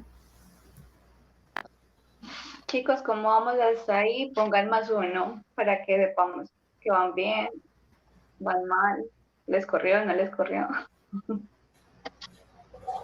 Listo. Entonces, miren qué emoción. Acabamos de utilizar nuestro primer endpoint, el que nos permite pasarle unos parámetros, que son los que va a recibir nuestro modelo. Esto sería como la caja negra. Nosotros no sabemos qué está haciendo esto por detrás. Bueno, la persona que vaya a usarlo no sabe qué está haciendo, pero nosotros sí, porque desarrollamos todo el código, toda esa lógica de negocio, que lo que hace es preprocesar estos datos con el preprocesador que desarrollamos en la sesión anterior. Y luego la regresión lineal nos entrega esta predicción, que entonces para un viaje que realizó este conductor en esta fecha, con 2 pasajeros y con estos datos de latitud y longitud, y partiendo de una dirección en Manhattan y terminando en Manhattan, esta es más o menos la duración como en segundos que debería tardar ese viaje. Entonces, no, pues muchachos, si les funcionó, si llegaron a esta respuesta, pueden estar súper orgullosos de ya tener como ese primer uso de su API. Y listo, podemos seguir entonces para el segundo endpoint, que ahora va a ser uno diferente. Ya no va a ser un get, sino que ahora va a ser un post. Entonces, Si quieren ya nos volvemos a ir para las salitas de nuevo y trabajamos en este siguiente endpoint. Y ya, entonces les voy a mostrar entonces cómo quedó como este segundo endpoint. Ya ustedes deberían en su pues en su página, pues en el buscador ya les deberían salir dos endpoints. Ya les debería salir el get, les debería salir y les debería salir el post. Este tercero todavía no les debería salir. Entonces vamos a ensayarlo con los datos que les puse por acá, que son exactamente los mismos de ahorita, eso es lo que ahorita les vamos a pasar en un formato diferente. Ahorita para el get endpoint los habíamos pasado como query parameters, entonces por eso los pasábamos así como de forma individual, pero ahorita este post es un poco diferente porque la entrada es un JSON y la salida también va a ser un JSON. Entonces, como podemos ver, le pasamos un JSON y recibimos así mismo un JSON. Entonces, esta debería ser como su salida. Sabemos que sí que este tema de FastAPI hay veces puede ser como enredado, sobre todo por el tema de las dependencias, pero igual me alegra que muchos sí lo hayan logrado. Y les repito, como que no se preocupen si a la primera no les funcionó, que es súper normal. Y pues estamos acá para apoyarles y para ayudarles a resolver como esos problemas y que al final pues todos lo logremos sacar adelante. Entonces, bueno, como este tercer checkpoint que sigue es también un post endpoint y pues es muy parecido a lo que hemos venido haciendo. Para este vamos a poner solamente 10 minutos. Este es muy interesante porque lo que vamos a hacer es que le vamos a pasar un archivo CSV como entrada y asimismo nos va a volver un archivo CSV. No se preocupen si de pronto no les queda muy claro esta parte del encode y el decode. Lo que pasa es que como le estamos pasando pues un archivo pues este archivo CSV, cuando el post recibe los datos, los entiende como un objeto de bytes, entonces por eso tenemos que hacer como una decodificación y una codificación, y por eso es importante traernos este paquete de bytes IO, y también es importante traernos este streaming response. Por eso acá les puse que hay que actualizar esta parte de importación de paquetes. Y nada, en marcha pueden arrancar con este. Y entonces, porfis, Daniela, nos pones un checkpoint de 10 minutos.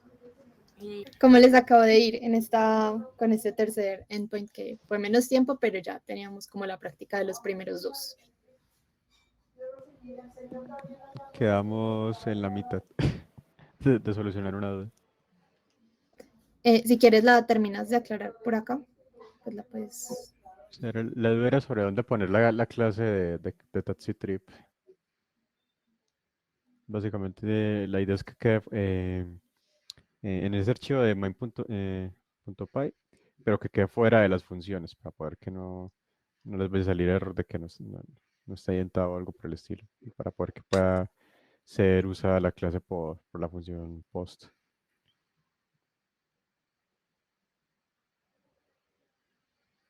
Sí, súper bien. ¿Algún otro quedó con alguna pregunta ahí a la mitad?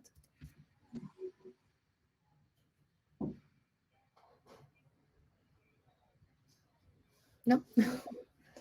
Bueno, en mi grupo sí estábamos teniendo también un problema. Creo que nos pasó lo mismo del problema de la dependencia con el pickle. Entonces, sí, no sé si sabes la respuesta a eso, de pronto la puedes escribir por el canal de Slack, como cuál es la versión que hay que tener de... Mínimo 3.8. Ah, bueno. La puedes copiar, por favor, en el Slack. ¿Pero ahí está hablando de Python o de De Pickle, Python. Sebas? Entonces tener Python mínimo 3.8 sí. y darle upgrade a Pickle, seguramente. No, Pickle no, o sea, es por la versión de Python que se actualiza Pickle. Creo que con Conde es update Python, si no estoy mal. No sé cuándo. No, bueno. Uno puede hacer el update a Python con Conda. Eso suena como Sí, mala idea. es que no... crear un nuevo environment desde el principio. Ah, pues la solución más sencilla. No, pero Conde es súper cómodo con eso. bueno, no, pero sí, ahí nos vamos volviendo más duros con, con los ambientes. Y bueno, entonces les voy a mostrar cómo ya debería, entonces ahora sí, debería quedarles su aplicación de taxis, debería ver así, deberíamos poder utilizar los 3 diferentes endpoints. Vamos a utilizar entonces ahora este final, que es súper bacano porque le podemos hacer predicciones sobre un archivo CSV. Esto es como súper útil porque uno por lo general, pues bueno, en una aplicación de la vida real uno podría querer hacer, no sé, no sé, digamos en el caso de que fuéramos la empresa de Uber, pues nos gustaría saber cómo en tiempo real para muchos diferentes viajes, cuántos que van a tardar estos viajes. Entonces, por eso se hace súper útil. Voy a poner acá entonces este archivo de ejemplo que ya tengo. Lo ejecuto y ya acá ya me sale la respuesta. Puedo descargarla. Acá tengo ya un montón de predicciones. Y ya lo puedo, por ejemplo, ir a ver. Entonces quedaría así. Entonces yo me estoy queriendo como traer todos los features de mis observaciones y finalmente me trae la predicción. Que como les había dicho en este caso, no se preocupen si les dio como la misma respuesta, muy parecidas, porque estamos utilizando un modelo muy simple y la regresión lineal pues no, como que no alcanza a captar como todas esas complejidades del problema. Y bueno, ahora sí, que bueno que ya nos funciona nuestro backend de FastAPI. Ahora nos podemos ir para nuestra parte final, que es la parte de Docker. Entonces, bueno, les quiero dar como una breve introducción antes de que empecemos a repartir para resolver estos checkpoints. Entonces, ¿qué es un contenedor de Docker? Como les decía ahorita, es una herramienta genial porque nos permite aislar como el entorno de cualquier software que queramos implementar. Entonces, pueden ver que ahorita hemos tenido un montón, casi todos los problemas que hemos tenido es porque que nos falló una dependencia, que mi entorno estaba diferente, que yo tenía otra versión de Python. Entonces Docker viene acá a solucionarnos la vida. Porque el contenedor de Docker es como un mini computador. Está asociado al concepto de máquinas virtuales. No sé si alguno ha usado máquinas virtuales, que también lo que hacen es también son como mini computadores. El problema con las máquinas virtuales es que utilizan muchísimos recursos, incluso si la aplicación no se está utilizando. En cambio, Docker no usa esos recursos cuando no se están usando. No bloquea como del host los recursos, así que son mucho más eficientes. Entonces, un contenedor de Docker tiene su sistema operativo específico propio, normalmente es Linux, y la aplicación se ejecuta ahí. De tal forma que no importa quién la ejecute o en qué computadora, el sistema operativo y las bibliotecas son lo mismo. El único requisito es que debemos tener el Docker Desktop. Y de esta forma, lo que yo haga, todo el software que yo haga con mis dependencias, con mis versiones, todo va a poder funcionar en el computador de otra persona. Entonces, ahora, ¿qué es una imagen de Docker? Una imagen de Docker es como el molde en donde se crean los contenedores. Entonces, un contenedor es como una instancia específica de la imagen de Docker que puede ejecutarse en cualquier host que tenga la aplicación del Docker Desktop. Entonces, esa imagen, ¿dónde es que las solemos encontrar? Las encontramos en el Docker Hub, que es el repositorio oficial de las imágenes de Docker. Entonces, es a partir de una imagen de Docker donde vamos. Uy, esto sí era.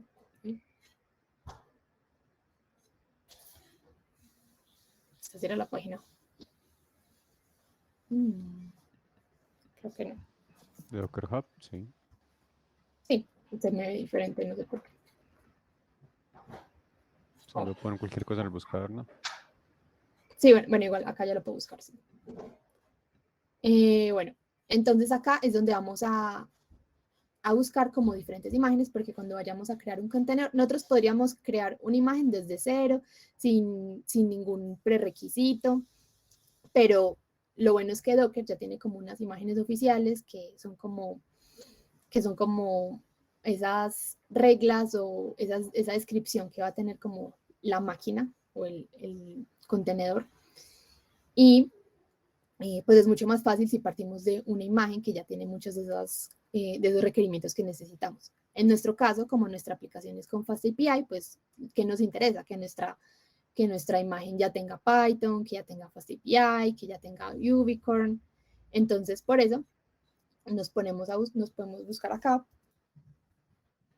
qué imágenes hay de FastAPI. Entonces, busco Triángulo FastAPI porque Triángulo es Sebastián Ramírez, que es el creador de FastAPI. Entonces, digamos que aunque no hay una imagen oficial de FastAPI en Docker, pues lo más oficial que vamos a encontrar es las imágenes que ha creado pues Sebastián Ramírez. Entonces, por ejemplo, esta nos puede servir y ya lo que seguiría es elegir una versión de esa imagen. Entonces, con la que nos vamos a ir es con una de las más recientes, que es la Python 3.9 Slim.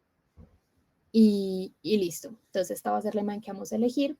No hay que descargar nada. Lo único importante acá es que tengamos el Docker Desktop y ya podemos ir a crearnos nuestro Dockerfile una vez ya hayamos como elegido nuestra imagen. Entonces, bueno, entonces el Dockerfile es como donde es ese molde para crear el contenedor de Docker. Entonces es, por así decirlo, una receta, una lista de instrucciones de cómo se va a construir ese contenedor. Entonces ya podemos seguir. Importante que revisen que tengan esta estructura de carpetas, el Dockerfile. Lo recomendable es que esté en la misma carpeta donde tenemos toda nuestra lógica de negocio, nuestro modelo, nuestro backend. Entonces, conservamos los mismos archivos que teníamos ahorita previamente y ya solamente tienen que crear uno nuevo que se va a llamar simplemente Dockerfile. O sea, sin ninguna extensión, solo Dockerfile. Y ahí es donde vamos a ir a empezar a poner todos estos comandos, o sea, estas instrucciones para crear nuestra imagen de Docker. Y listo, ya nos podemos ir a las salitas. Yo creo que puedes poner creo que Daniela nos puede ayudar con salitas de 20 minutos. Listo.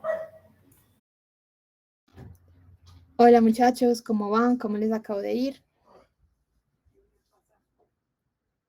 Bien, en nuestra sala quedamos con una pregunta a la mitad, que es una muy buena pregunta, de hecho. No sé si la quieres responder tú, Valen, que es ¿por qué tenemos que cambiar el host cuando ya estamos corriendo nuestra aplicación? O sea, ¿por qué no dejar el localhost y tenemos que poner 0.0.0.0?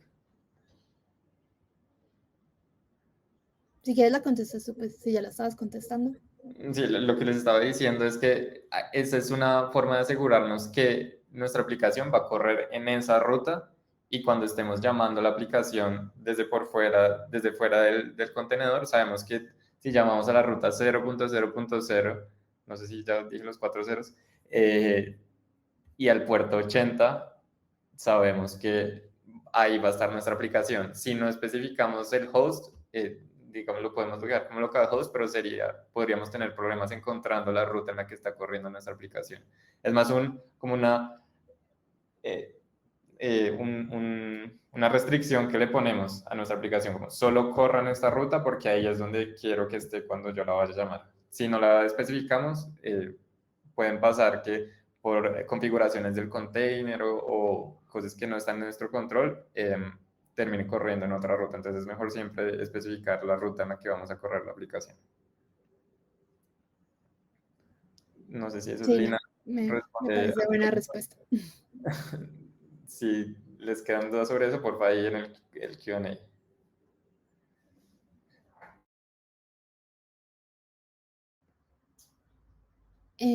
Bueno, Mayumi, yo ahorita estaba conversando con Mayumi sobre unas dudas que ya tenía sobre lo que es el contenedor y lo que es la imagen. Entonces ella me pregunta, entonces la imagen más nuestros cambios es a lo que llamamos un contenedor. Y no.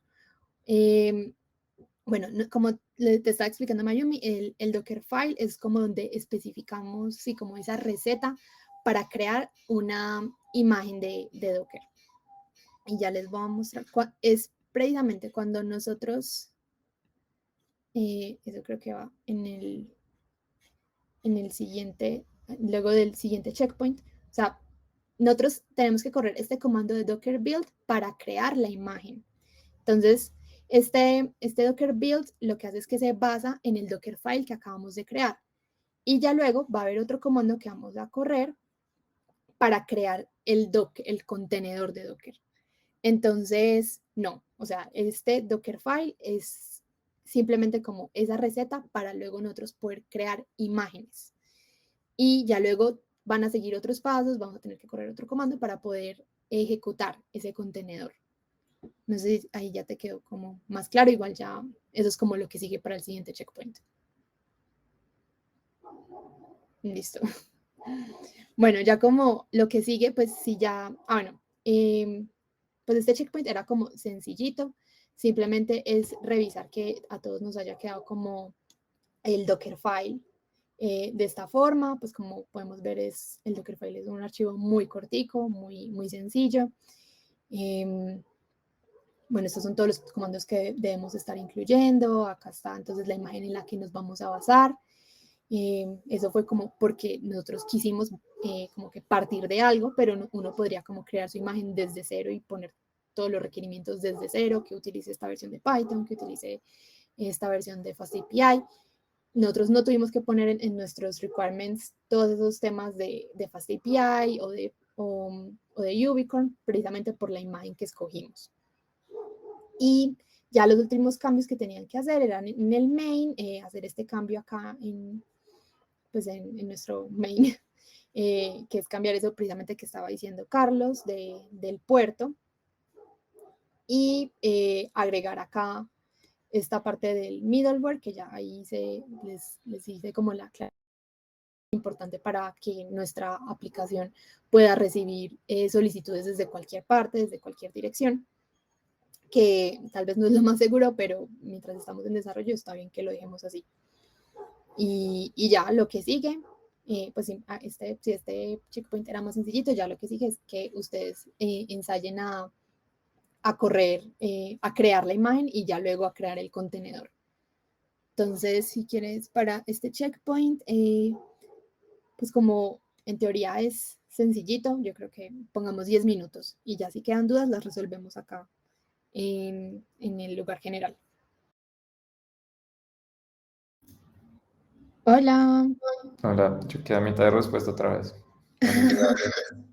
Cuenta, Carlos, ¿qué te habían preguntado? La pregunta de Lina era, bueno, ya ahora que tenemos nuestro contenedor construido, entonces eso significa que personas externas, digamos, del equipo, de la oficina, pueden conectarse a nuestro contenedor. Y le está respondiendo que la respuesta es sí, pero que realmente la aplicación más común de los contenedores es uno ya tener el contenedor y subirlo a un lugar en la nube. Y entonces ahí uno garantiza que el ambiente que uno creó pues tiene las dependencias, todo bien estructurado, y las nubes de AWS, Google y Azure tienen su servicio para desplegar los contenedores. Entonces, realmente esa es la principal aplicación de los contenedores. Si bien uno, y les contaba que también lo hemos hecho, uno le envía el contenedor a otra persona como, oiga, corra este código que hice en este ambiente de Docker, y uno lo corre ahí. Eso funciona muy bien, pero la aplicación principal es poder desplegar cosas con aplicación y eso en su propio contenedor en la nube.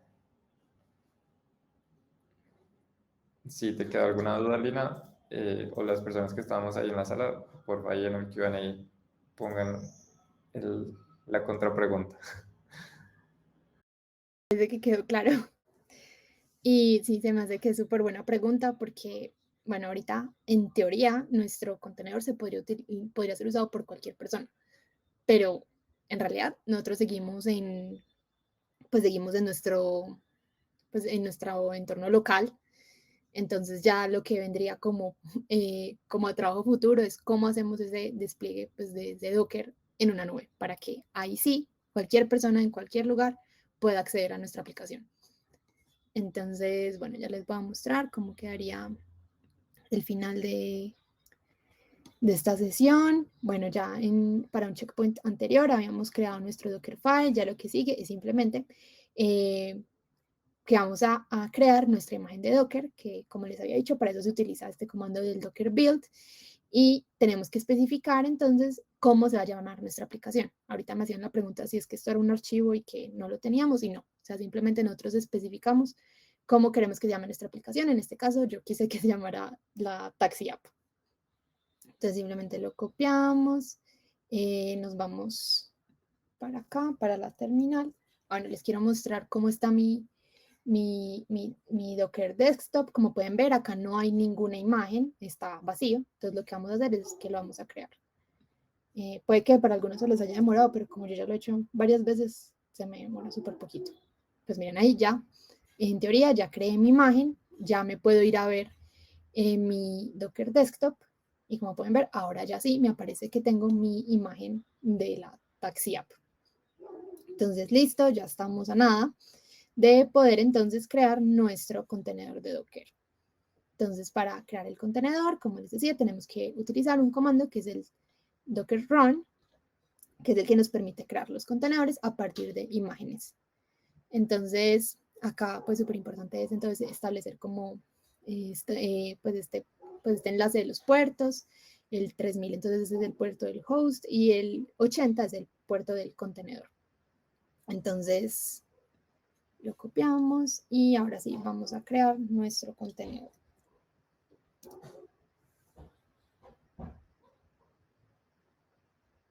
Entonces, listo, ahí ya está. Ya nos podemos ir entonces a localhost a ver si ya aparece nuestra aplicación. Y en efecto, acá pueden ver que ya esta dirección es diferente. Le volvimos a agregar el docs porque nos gusta mucho la documentación de Fast API. Y ya podemos utilizar cualquiera de nuestros endpoints sin ningún problema. Yo me voy a ir a este post que es como más fácil. Lo podemos ensayar, traernos los datos que teníamos acá.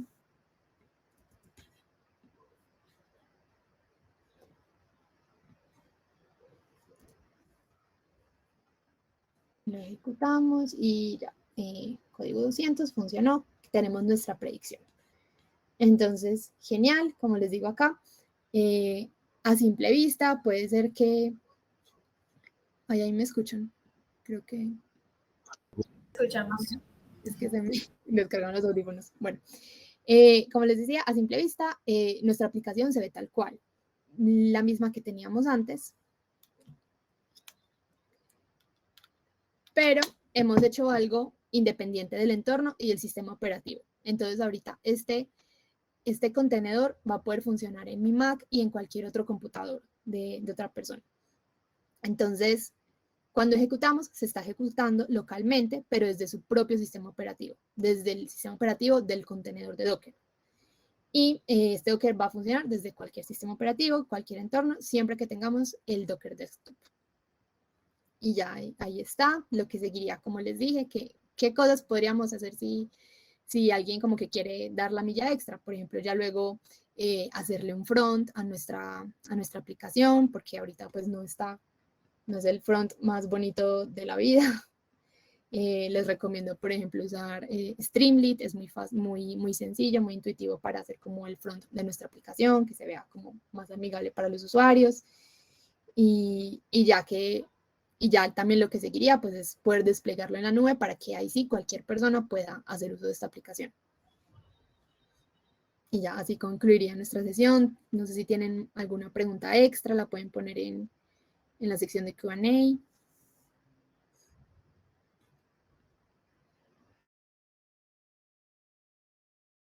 Pues bueno, no sé, Valen, creo que no veo preguntas acá, pero Sandra sí nos dice que si le pueden compartir cómo quedó el main.py. Tiene como un pequeño error, entonces no sé, de pronto por el Slack. Ah, bueno, sí, nosotros les vamos a compartir el repositorio de GitHub, como lo hemos hecho en las sesiones anteriores. Entonces ahí ya pueden encontrar el main como quedó finalizado. Listo. También el Docfile y todo.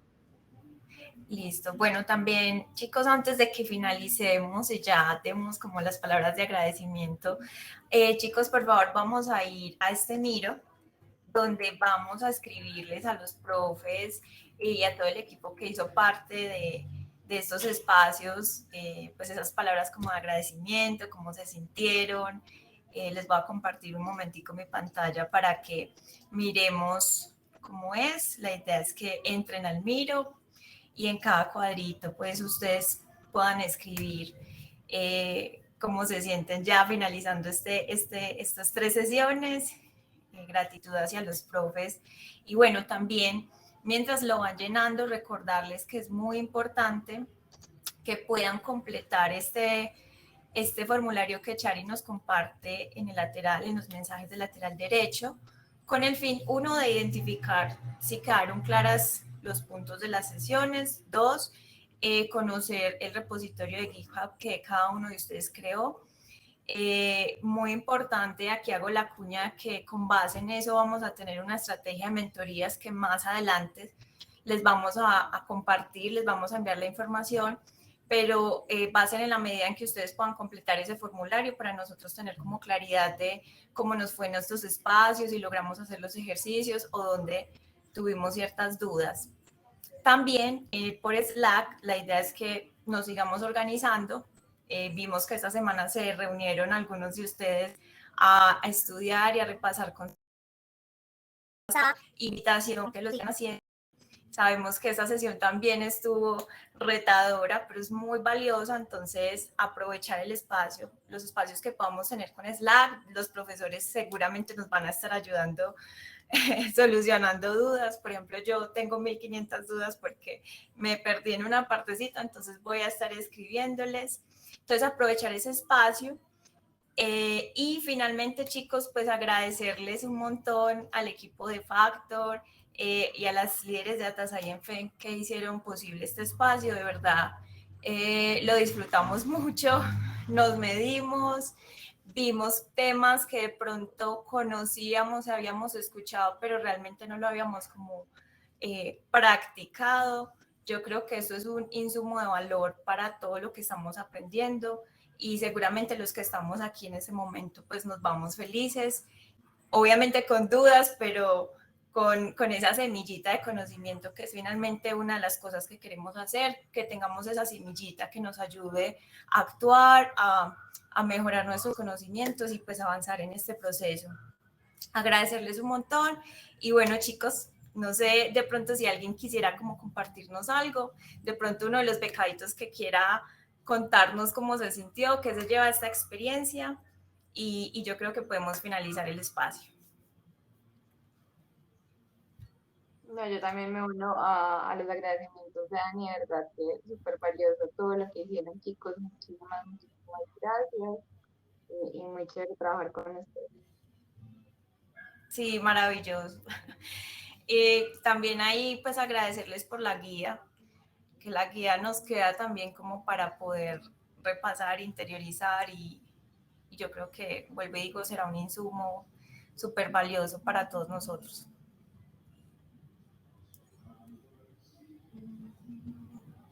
Muchísimas gracias. Les queremos dar también nosotros por permitirnos estar en este espacio, conocerlos a todos.